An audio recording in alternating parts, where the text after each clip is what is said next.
음식에 담긴 재미있는 과학 이야기를 듣는 푸드톡톡 시간입니다. 오늘도 이혜리 기자와 이야기 나눠보겠습니다. 안녕하세요. 네. 안녕하세요. 자, 이제 2017년이 얼마 남지 않았잖아요.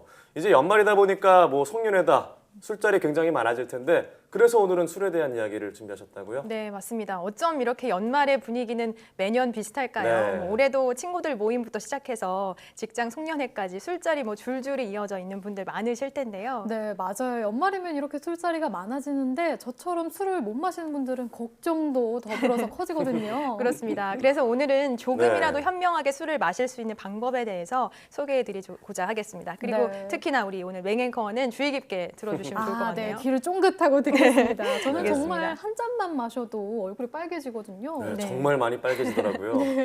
이렇게 얼굴이 쉽게 빨개지는 분이라면 다른 사람보다 알코올을 분해하는 효소의 기능이 조금 떨어진다라고 보면 되겠습니다. 네. 우리 몸에서 술이 들어오게 되면 1차 분해 과정에 의해서 아세트알데하이드로 바뀌게 되는데요. 이 물질이 바로 얼굴을 빨갛게 만들고 그리고 숙취를 유발하는 주범이죠. 근데 이 물질은 2차 분해 과정에서 ALDH라는 효소에 의해서 분해돼서 네. 몸 밖으로 배출이 되는데 네. 만약에 술을 마셨을 때 남들보다 쉽게 빨개지고 숙취가 좀 오래 간다라고 한다면 이 ALDH 효소가 남들보다 좀 부족하거나 기능이 떨어진다라고 볼 수 있겠습니다. 네, 제가 바로 그런 거군요. 맞아요. 역시 그럼 저는 술과는 친해질 수 없는 걸까요? 이건 타고난 거죠? 네, 맞습니다. 이제 선천적으로 타고난 건데요. 원래 좀 술이 잘 안 받는 체질이다라는 말이 그러니까 맞는 거죠. 네. 반면에 뭐 마셔도 끄떡없는 소위 주당이라고 하는 이런 사람들은 이런 효소의 기능이 탁월하거나 다른 사람보다 이런 효소를 좀 더 많이 갖고 있는 것으로 볼 수 있겠습니다. 근데 그렇다고 해도 이 자신의 능력을 너무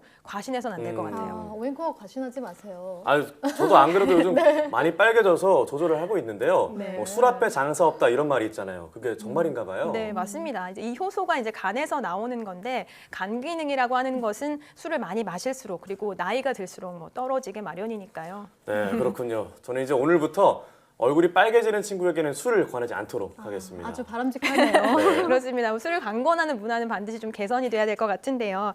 또 다른 속설에서 뭐 술을 많이 먹으면 는다, 마셔봐 네, 이렇게 맞아요. 얘기하는 경우도 있잖아요. 네, 그런데 네. 말씀드렸듯이 본인이 갖고 있는 이 타고난 이 분해 능력은 아무리 술을 많이 마신다고 해도 달라지지 않기 때문에 네. 이 말은 틀린 말이다라고 볼 수 있겠습니다. 아, 그래요? 저는 워낙 못 마셔서 그런 줄 알았거든요. 네. 늘지 않았나 싶었는데 아니었군요. 네, 실제로 뭐 늘었다기보다는 뇌의 일부가 술에 익숙해져서 내성이 생겼다라고 보면 되겠습니다. 네, 그렇군요. 역시 본인의 체질에 맞게 먹는 게 중요하겠어요. 네, 맞아요. 실제로 한국인 중에서 대다수가 많은 사람들이 꽤 이제 술을 못 마시는 체질인 경우가 많아요. 네. 최근 연구에서는 한국인의 약 40% 정도가 이 ALDH 효소가 부족한 것으로 나타났거든요. 또 이제 그러니까 한국인 다른 민족에 비해서 숙취도 좀 오래가고 술을 잘 못 분해하는 것으로 볼 수 있겠죠. 그런데 우리나라가 다른 나라보다 뭔가 술 문화 같은 게 발달해 있는 것 같은데 뭔가 아이러니하네요. 네, 맞습니다. 외국인들이 뭐 우리나라 술 마시는 거 보면 네. 굉장히 뭐 깜짝 놀래곤 하잖아요. 네. 한국인이 체질적으로 술을 좀 잘 못 마셔서 음주 문화에서도 안주가 특히 발달하고 해장 문화가 좀 발달했다라는 추측이 나오기도 합니다. 네, 맞아요. 저희는 문화가 서로 따라주면서 마셔 하니까 이런 그죠. 많이 마시게 되는 분위기가 형성이 되는데 한국인이 선천적으로 술을 잘 못 마신다니 정말 아이러니하는데요. 더 적당히 술을 마시는 게 중요할 것 같다는 생각이 듭니다. 네, 맞습니다. 실제로 한국인의 이런 특성을 보여주는 최근의 연구 결과가 나왔거든요. 네. 결론은 한국인에게는 한 잔의 술도 위험하다라는 것이었습니다. 네. 관련 보도 잠시 보고 이어가겠습니다. 네, 흔히들 식사할 때 소주 한두 잔 정도 마시는 건 건강에 좋다고 생각하는데요.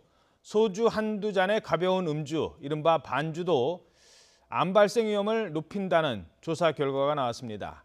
소주 한 잔 미만으로 알코올 섭취량이 아주 적은 경우에도 식도암과 위암, 대장암 발생 위험은 높아지는 것으로 분석됐습니다.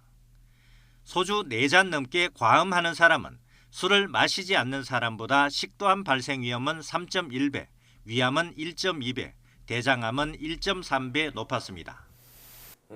저도 이 보도가 기억이 나는데요. 그런데 어쩔 수 없이 술을 먹어야 하는 경우가 생기잖아요. 그렇죠. 이럴 때는 이왕이면 폭탄주보다는 한 종류의 술을 마실 것을 좀 권해드리고 싶네요. 그렇군요.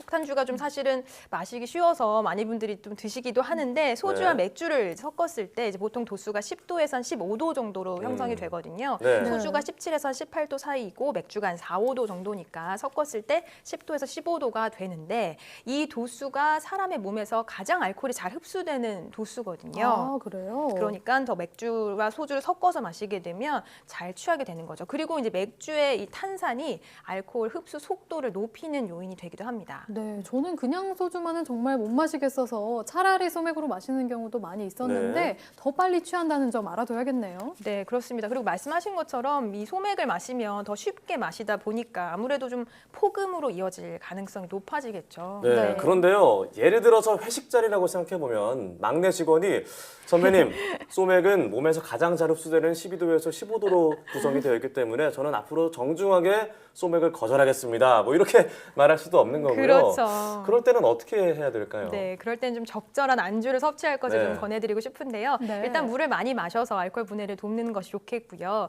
그리고 물이 많이 들어있는, 그러니까 과일이나 채소를 많이 섭취를 해서 알코올 분해를 돕는 것이 좋겠습니다. 그리고 과일이나 채소에는 뭐 수분뿐만 아니라 또 미네랄도 많이 들어있어서 알코올 분해에도 유리하거든요. 관련해서 전문가 이야기 잠시 들어보시겠습니다.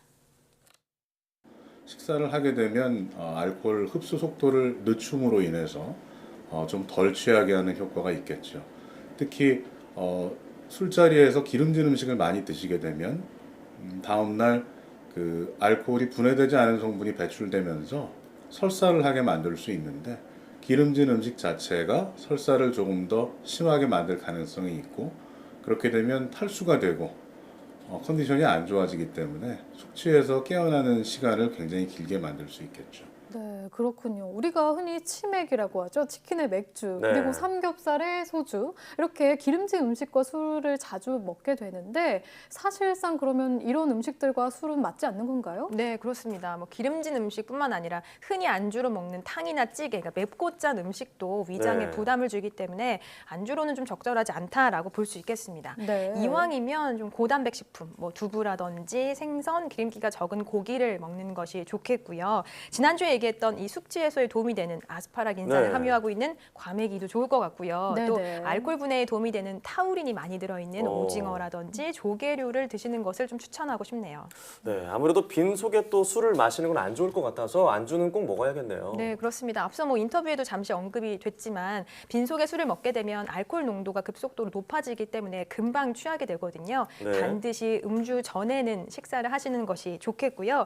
그리고 충분히 좀 음주를 하는 동안에 이런 적절한 안주들을 섭취를 해서 좀 천천히 좀 취하면서 즐기면서 드시는 게 좋을 것 같네요. 네, 저는 술을 많이 안 마시고 안주를 많이 마신다는 얘기를 들었거든요. 그런 핀잔을 좀 들었는데 이제 좀 당당하게 안주를 먹어야겠어요. 당당하게 많이 드세요. 맞습니다. 뭐 천천히 마시는 이런 속도도 또 중요할 네. 것 같아요. 뭐 빨리 마시는 것보다는 대화를 나누면서 천천히 술을 마시면 덜 취하게 되겠죠. 오늘 전반적으로 좀 이야기를 나눠보면서 네. 과음하고 막 마시자 이런 분위기보다는 좀 적절히 즐기면서 음주를 하는 문화가 빨리 정착했으면 좋겠다는 생각이 드네요. 네. 자, 네. 그럼 저희 이번 회식부터 적용되는 건가요? 그렇습니다. 네, 곳곳에 사장님들, 부장님들, 그리고 팀장님들께서 저희 방송을 많이 보셨으면 꼭 좋겠네요. 네, 네. 정말 오늘 얘기가 사회초년생 그리고 신입생들 예비 대학생들한테 좋은 팁이 됐으면 하는 바람입니다. 자, 오늘 이야기 고맙습니다.